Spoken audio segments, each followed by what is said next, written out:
sitting right below me here. We got a lot to get to here because in the last week, Oilers fans, and the four of us as well, have been collectively losing our minds over Duncan Keith. We're going to talk about that. We're going to talk about the buyout window potentially opening up in the next 24 to 70 or 48 to 72 hours here. But first, topic du jour, it's Duncan Keith. And we need to go around the horn here. Since we did our show last Tuesday, this has gone from a tiny little rumor to a massive story to dividing the entire fan base. And I really think it will probably divide the four of us here as well. So let's just we'll go around the table 30 to 45 seconds.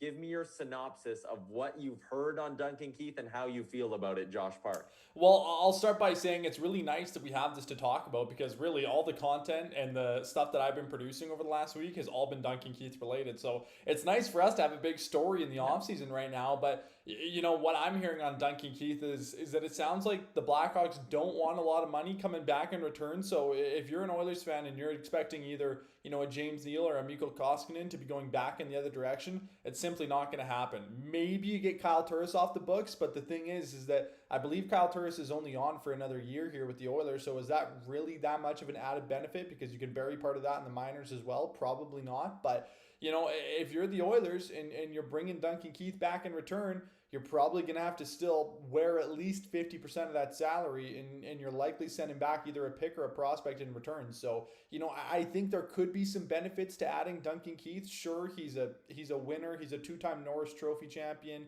a Stanley Cup winner. There's a lot of, I want to say, intangibles attached to this guy, but are the tangibles of his production on the ice worth it at this point in his career? I don't know. It's worth mentioning the latest we've got from Elliot Friedman on the 31 Thoughts podcast is he heard these two teams may have hit a bit of a stumbling block, and a deal may not be as close as people kind of thought it was a few days ago. Nation Dan, you're wearing, first off, a beautiful shirt. That is from our friend Dusty LeGrand. If you listen to Real Life, you know Dusty's story and Mobilize and everything he stands for. So I love the shirt, first of all. Good work there. Thank you. But your thoughts on Duncan Keith? So I had kind of just taken a break that day after we finished recording Real Life and had headed out to a hotel actually to escape the heat. And then I saw this. I read that we were the front runners and there was really no substance behind it. So I've just been kind of waiting to hear some actual substantive, rumors as to whether it's taking money back or not. It just sounds like a lot of conjecture and a lot of hearsay. Yeah, summer of Edmonton kind of content. And so, I get it and I understand it. And, getting Duncan Keith in here would be all right by me as long as it made sense. And that's what I think has been missing is just that element of making sense. And so, it's not surprising to me to hear that it's not working out between the team and Chicago, because it sounded like Chicago thought there was a lot more interest in Duncan Keith than there maybe is. And also, they're up against it when it comes to the numbers. And so it's just kind of one of those good old fashioned content producing stories that maybe just really doesn't come to fruition at all, and he ends up getting bought out and bought by the team that he wanted to go to anyways. Yeah, and that's entirely possible as well. Friedman mentioned if there's no taker, Chicago might be forced to buy him out. I got my eyes on the Twitch chat and on the Twitter chat. So if you're listening to this and you want to pass along your take, feel free to do that there. Zach Lang, left you for last. Your take on Duncan Keith. I got to say, I think it's kind of incredible here. I think for the first time, Josh Park and I might actually agree on a take about a defenseman. It's pretty impressive, actually. I'm not enamored with it. I don't love the idea of Duncan Keith coming to the Edmonton Oilers. When you consider the acquisition cost that it could be, a young player or a pick like Caleb Jones, for example. The fact that Keith is still owed, $11 million over 2 years and is a very buyout unfriendly contract for the Oilers. I'm not very high on it. Obviously, you love the intangibles that he brings as a cup winner, a Norris winner, Olympic gold winner. He's got the resume that anybody wants. He's a surefire Hall of Famer at some point here. But at the end of the day, as Josh mentioned, what does he bring to the ice? Because at the end of the day, the NHL is a results-driven league, and the results haven't been there for Duncan Keith. So, if the cost is right and it's cheap enough, I could still see the Oilers being interested to help insulate, Oscar Klefbom maybe not being ready at the start of the season and maybe being a guy that comes in down the line. But at the end of the day, the Oilers aren't acquiring Duncan Keith to come and play top minutes like Chicago expected of him in the last number of years either. And I think that's something important to notice and recognize. If Keith came to Edmonton, he's a second pairing, maybe even a third pairing defenseman on the Oilers right now. So would he flourish in a more sheltered role, playing some softer minutes? Well, it's hard to say. And what makes it difficult too is the way that Dave Tippett deploys his defensemen as well. Typically the first pairing, it gets sandwiched with the Connor McDavid line, and we saw that with Nurse and Barrie last year. The second pairing of Adam Larsson and whoever, they get the tough matchups. They have the hard matchups all night, and the third pairing is a little bit more sheltered. So, what are the Oilers going to be expecting of Duncan Keith should he come here? As far as I'm concerned, nothing much more than a third pairing defenseman at best. Yeah, I think you're bang on with that.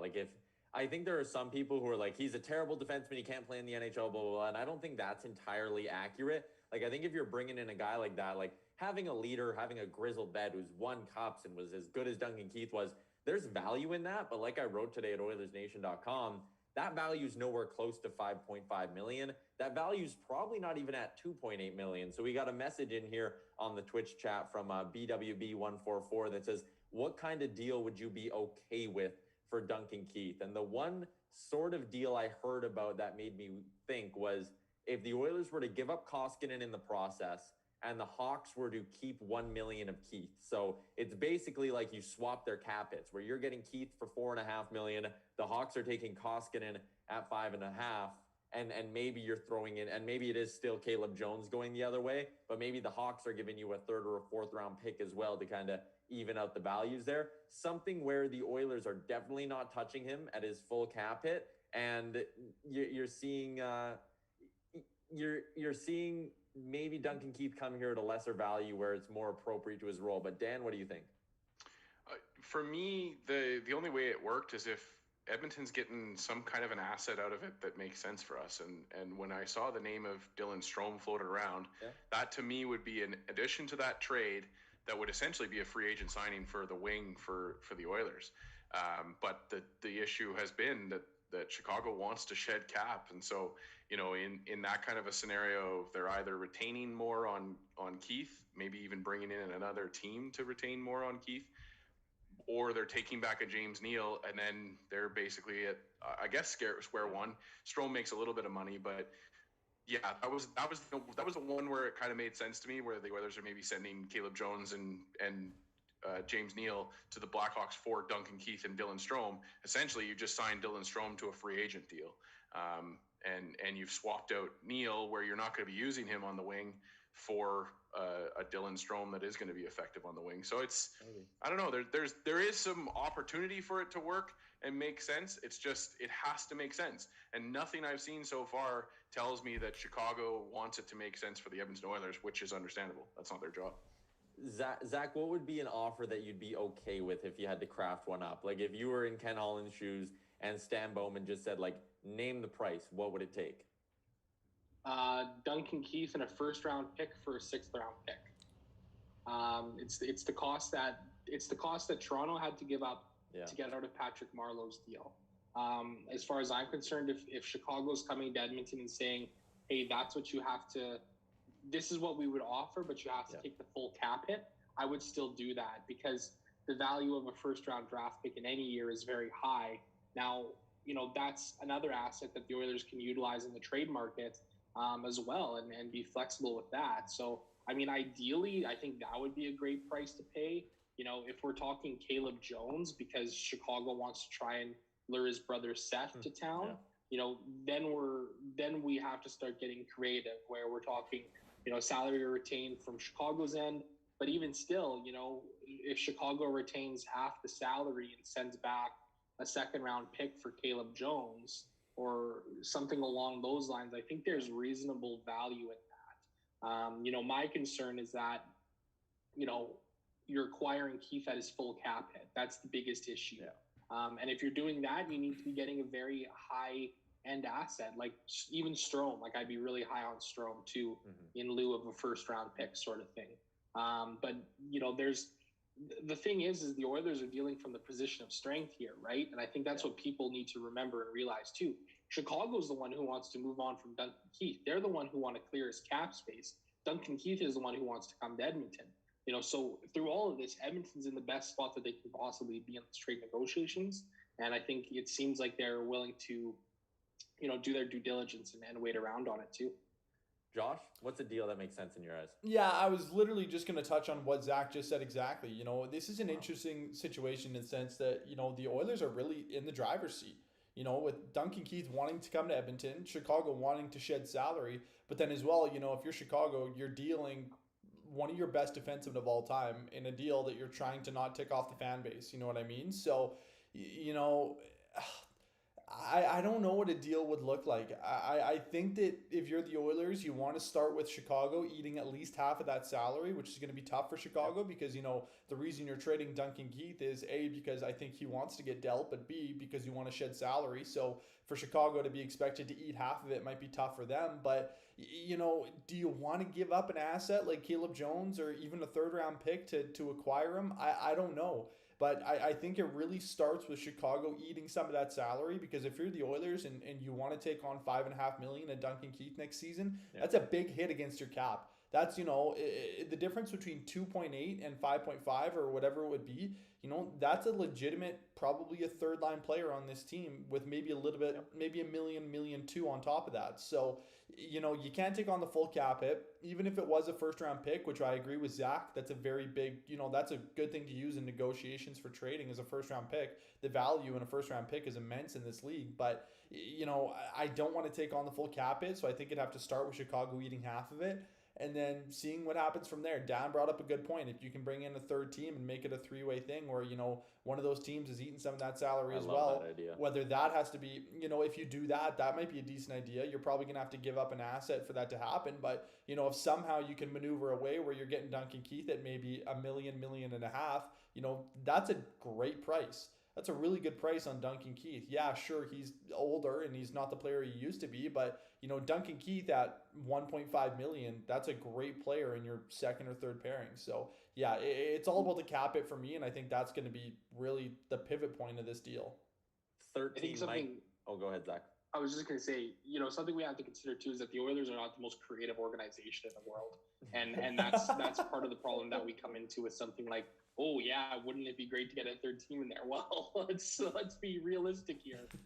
When have we ever seen the Oilers truly try and be creative to push themselves and do something like Tampa Bay did, acquiring David Savard this year? And it's just something we haven't seen from the Oilers. So, if that's something you're putting your eggs in, I hate to be the bearer of bad news, but Zach, we were just starting to agree on stuff, man. Here. What are you doing? You're dampening this vibe we had going.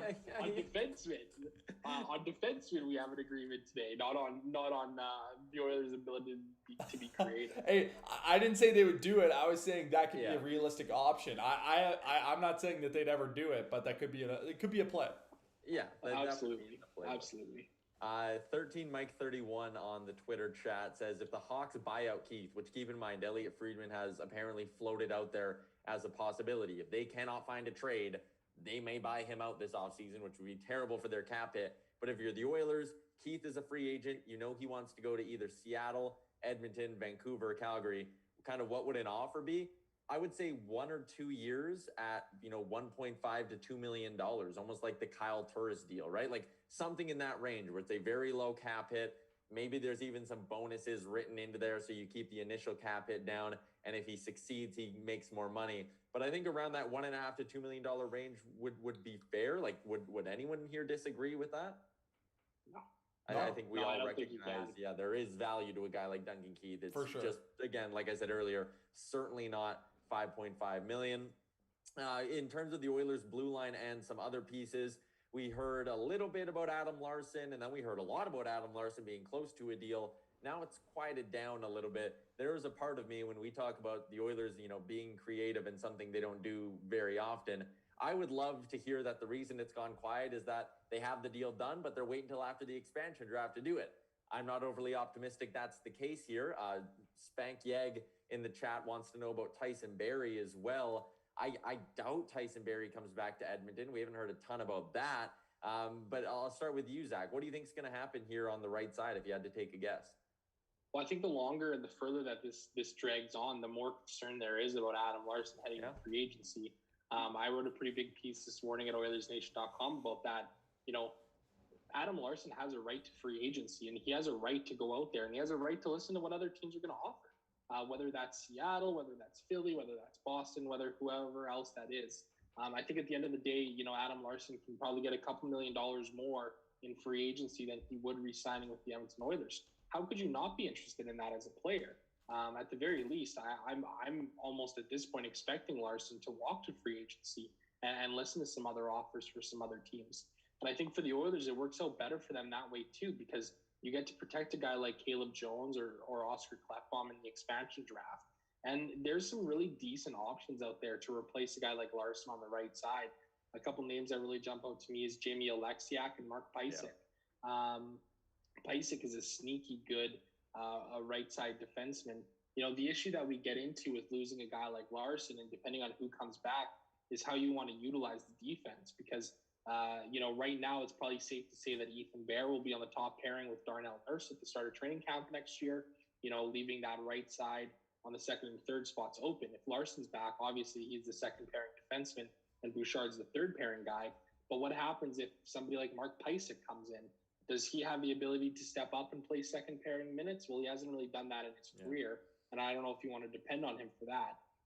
And we don't want to throw Evan Bouchard to the Wolves too hard, especially when we talk about the second pairing for the Oilers kind of being the shutdown pairing. So I think either way, the Oilers can come out on top. I think there's some good free agent defensemen that are out there. You know, going with a guy like Pysyk or even a guy like Kevin Miller would probably mean the Oilers would have to add some more depth defensemen around them. But Jamie Oleksiak would be a great option too. He's a guy who can play on both sides of the defensive pairing, as I get a phone call in the middle of our State of the Nation. You know, there's some good options out there. And obviously there's Dougie Hamilton. That's the guy the Oilers should be all over right now. You know, I had somebody commenting on my article earlier today saying, well, you know, wouldn't a guy like Dougie Hamilton kind of hold back Evan Bouchard from developing? And I almost feel that it's the opposite, because it gives Bouchard more time to sort of develop.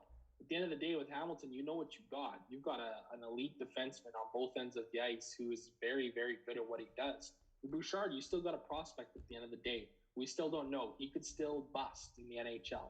Not that anybody thinks that's going to happen. He looks like he's on pace to be a stud, but you know, those are the things that the Oilers kind of have to consider when they're looking through the next few weeks here. Josh, your take on what do you think the right side could look like here? Because I know you won't Barry back. Yeah, this is tough, boys. This is tough for me to talk about. This is a touchy subject. You know, it's looking more and more each day like my guy Tyson Barrie's not coming back to Yagus, which hurts because, you know, I promised that if he did re-sign, I'd be the first guy in Edmonton to buy a Tyson Barrie jersey. I would be for sure. But, you know, is he a realistic option at this point? Probably not. You know, Tyson Barrie's going to hit the free agent market, and although a lot of people in Edmonton aren't going to like to hear this, you know, Tyson Barrie's probably going to make $5 million next season because he's a really good defenseman and he puts up a lot of numbers. Sure, he kind of sucks sometimes in his own end, but, you know, it's too bad that the Oilers can't make it work. But, you know, Evan Bouchard, let's go, baby. So, yeah, you know, it's going to be an interesting season. You, like Zach said, you don't want to put all your eggs in the basket of Evan Bouchard and hope that he's going to be the answer on the right side coming up next season, because, you know, you look at how much of a role the Oilers gave him in this past season and, you know, what's to expect that all of a sudden he's going to be able to take a huge step next year and be the answer on that right side. You know, if you're the Oilers, you want to re-sign Adam Larsson and you want to get that deal done sooner rather than later, because, you know, letting a guy like that walk into free agency, it wouldn't be ideal in a sense, because yeah, you could probably replace him, but you know, he's a guy who's not from Edmonton, but he's been in Edmonton. You know, he's comfortable in this system.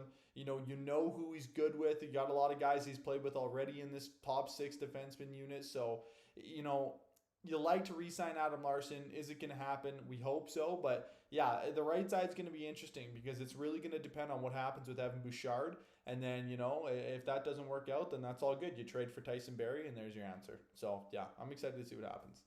Dan, what do you want to see shake down on the right side of the Oilers' blue line? Well, I'm still reeling from the Josh's realization. It only took him like 2 months to get to that point where Tyson Barrie is is not an option. That's awesome, Josh. It's personal growth. That's a huge thing to see. Yeah. Thank you. For me, if Adam Larsson isn't signed by the Edmonton Oilers right after the expansion draft, I'll be shocked. I believe that between Nugent Hopkins and Adam Larsson, they just had a conversation, and it was like, one of you guys, whoever decides you're going to sign first, is going to sign before the expansion draft, and the other one after the expansion draft. And that's just the way it went.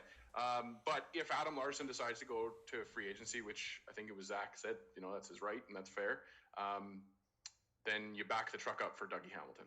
That's that moment. I'm saying Dougie Hamilton has to come in, and you have to solidify the defense for this team. And then maybe a Duncan Keith transaction does work for this team, to try and work that trade out.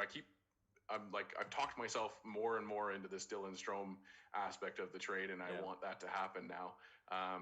And that aspect or that deal would make sense financially for Chicago too. But if Adam Larsson doesn't sign, you gotta back the Brinks truck up for Dougie Hamilton. Obviously making it reasonable still for the team, but we can't go into the season with question marks on our defensive end at this point. Yeah, if we were setting betting odds on what would happen, like I would love Hamilton to be here, but he would be pretty low on that list. I'd say the most realistic right side for the Oilers next season is Larsson, Bear, Bouchard, and then maybe an insurance policy. I love the name Mark Pysyk. I love the idea of, even bringing back Slater Cuckoo for $900,000 as a guy who can play left or right. He strikes me as a good seventh defenseman to have on your roster. But again, I'm a big fan of going out and making big splashes, so I'd be all in on Hamilton as well. Let's wrap up quickly here because we're almost out of time. Stanley Cup Finals. Josh Anderson finds the back of the net in overtime. Habs force a fifth game. We have hurricane warnings in Tampa Bay, so who knows when this fifth game is even going to get played. It's absolutely insane.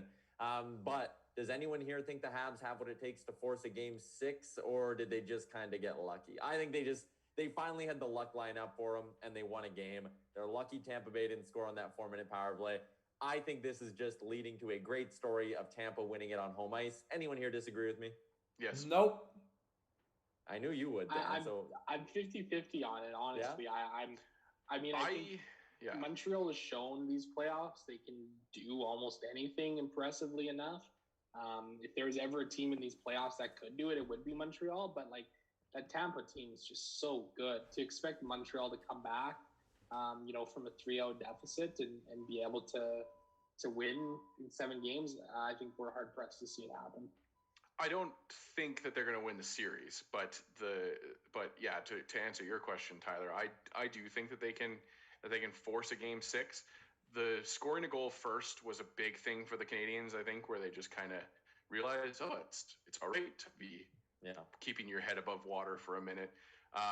And Tampa was chasing, even though they were, it always felt like they were in the game. They were still chasing the game, and that penalty kill at the end of the game, as much as you say Tampa should have scored on that 4-minute power play, Montreal was absolutely determined to not lose that game, and I was impressed with their effort.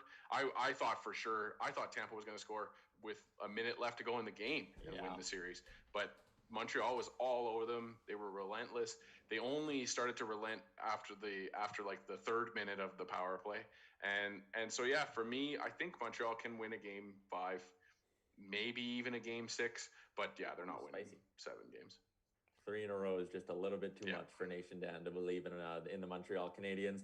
From an Oilers perspective, once that Stanley Cup is handed out, a few hours after, the buyout window opens up. Frank Saravalli at dailyfaceoff.com laid out 10 potential buyout candidates. James Neal was one of them, and Mikko Koskinen was on the watch list there as well. Holland said it is in his year-end presser that he wouldn't be against going that route. So if you're an Oilers fan, once that season ends, keep it locked on Twitter because we may be getting news of a buyout after that. We've talked about that already on a few episodes of State of the Nation. But we're going to wrap up the July 6th version of the show. For Zach, Dan, Josh, boys, thanks for joining me. Everyone who followed along on Twitch, Twitter, Facebook, and YouTube, I appreciate that as well. Yes, once again, Dan's shirt from Dusty LeGrand and Mobilized Clothing. Check them out. They're a fantastic group doing some really, really meaningful stuff. Thanks for tuning in to State of the Nation. I'm Tyler Yaremchuk, and we will